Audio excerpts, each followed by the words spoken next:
But you did talk a little bit about building the physical capacities in athletes, and people are very interested in what type of, if you want to call it, strength training, I suppose, that young athletes should be doing. Would you like to give us some of your ideas about that? Yeah, I mean, it really depends on the age that you've got. So I might go through some of those age groups. So we said that we had some coaches that were working with like the 5 to 8 year old bracket.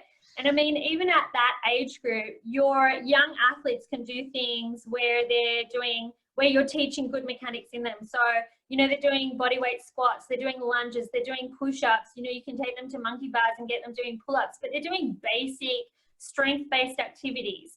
And also the most important thing in that age bracket as well is building tendon strength and elasticity. So you want them jumping.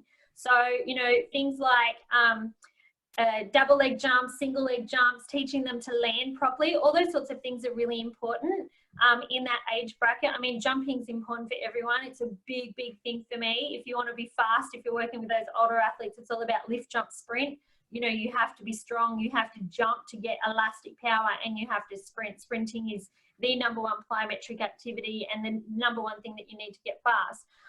But I think in terms of strength training, you need to start with that body weight function. You need to start jumping. And then the other thing that I would start to do in the 8 to 12 year bracket is I would start to teach lifting techniques, but with like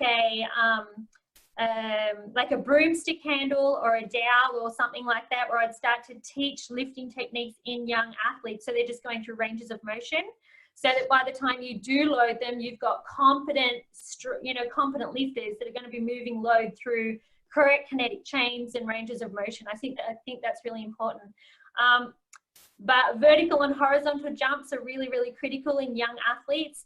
Horizontal propulsion, obviously, for acceleration. Vertical propulsion for when we're in transition and top speed, and we need that vertical propulsion of the pelvis is really important. And developing that stiffness and that elasticity through the ankle complex as well. So when I talk about stiffness, I'm talking about the athlete being able to run explosively, so get into sprint speed without collapsing, without gravity pulling down on them. So that real postural integrity and being able to almost bound like a spring off the track or off the field. And the elasticity is all about, you know, that tendon strength, making sure that the tendons are working for you like a rubber band. So one of the analogies that I use with my young athletes is like a slingshot. So it's almost like their muscles have to be the rubber band and their skeleton is the slingshot. So if they pull that muscle back over the skeleton, it needs to be able to explode and drive them forward or upward, depending on whether it's horizontal or vertical propulsion. And so if that's stiff or rigid, we were talking about those physical competencies for speed. So if that's rigid, if the muscle doesn't have the characteristic of elasticity or even extensibility to be able to extend, then the athlete has to like muscle out or trying to grunt out their speed. There's no real I was going to say there's no real natural propulsion going on, and just using the word natural, it makes me laugh, because I had a baseballer that I was working with last season. He's just signed $1 million contract with the Pirates, and he was not a natural runner in any sense. He was, most of the track coaches here, you'd watch him run and you'd think, oh no, what do I do here? And so we built him into this beautiful athlete. And when he went across, all of the scouts over there were classing him as this natural runner. And I was thinking he was not a natural runner at all. But these are the things that we can bring out in our athletes, right? By looking at those physical competencies and developing the whole. But I digress. Let me get back to strength training. So in terms of the strength training, once you've gone through so we're starting with body weight, we're moving into jumping, vertical and horizontal jumps. With your youth, remember, you've got to teach them to land before they jump. So there's a whole lot of drills where you might be just reaching up towards the sky. You get them to do a little propulsion and then land, almost in the starting position of a counter movement squat. So you're teaching your athletes to land really well with their knees over their feet. And then from there, you can move into single leg landings. And then you can really start doing like your concentric jumps, like your box jumps and all those sorts of things. And believe it or not, the effort of just doing good functional movement through body weight training, doing jumps where I'm learning how to control myself eccentrically as well. So I'm not collapsing down to the ground in my jumps, but I'm controlling the body in space as it's making contact with the ground again. Plus then the sprint training that they're doing, that will make them really fast athletes. So then you can start to load them. When we get up into like the, 13 to 16 to 18 bracket, that's when we're loading our athletes.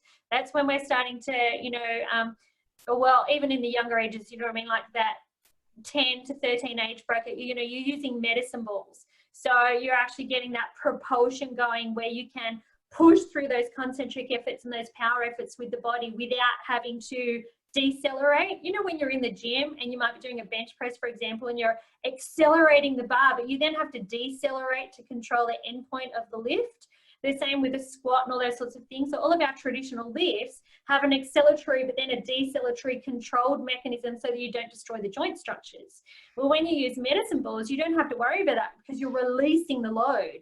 So medicine balls are something that I use with all of my athletes, and they are fabulous because you've got the power and the concentric explosiveness, but you don't have to have the decel control because you're releasing the load.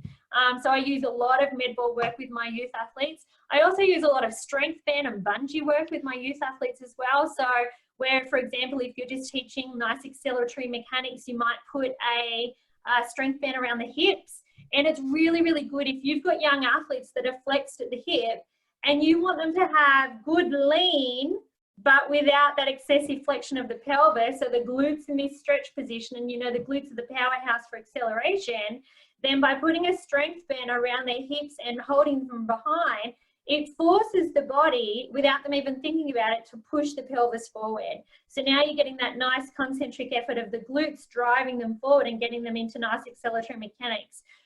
So I use strength bands a lot, some bungees, and then I'll pull the athletes who in the field have been learning techniques with, as I said, a broomstick or a dowel.